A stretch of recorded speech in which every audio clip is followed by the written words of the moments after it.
Quiapo. Taga Mahaba, taga Candelaw, Isumo, Dasmagay.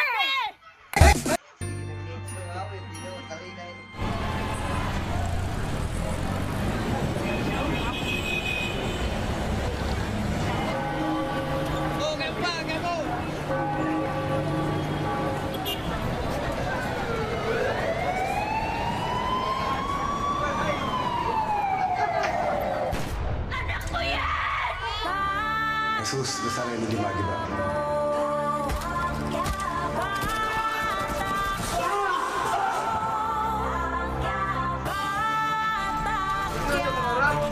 Hindi ko mapapatawad ang mga Red Phoenix na yan. Alam mo sa lahat ng mga taga-Quiapo, walang tatanggap na kahit anong droga na iaalok ng mga Red Phoenix. Dahil sa